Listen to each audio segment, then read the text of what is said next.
وعباد الرحمن الذين يمشون على الأرض هونا وإذا خاطبهم الجاهلون قالوا سلاما।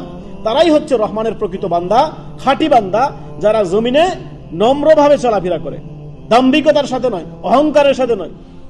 একটু টাকা, 2টা টাকার মালিক হয়ে গেলে আমাদেরকে আর বোঝা যায় না যে আসমানে উঠে গেছে চোখ। একটু ক্ষমতাবান হয়ে গেলে আর আপনার ক্ষমতার দাপটে আপনার সামনে মানুষ বাঁচতে পারে না, আপনাদের সামনে মানুষ দাঁড়াতে পারে না। অতএব আল্লাহ তাআলা খাঁটি বান্দাদের বৈশিষ্ট্য বলতেছেন, সিফাত, তারা জমিনে বিনম্রভাবে, নম্রভাবে চলাফেরা করবে, অজ্ঞ লোকের সাথে তর্ক ঝগড়া বিবাদে যাবে না, ফাসাদে যাবে না। ক্বালু সালামা ওয়া ইযা খাতাবাহুমুল জাহিলুনা ক্বালু সালামা। তারা সম্বোধন করবে কি বলে?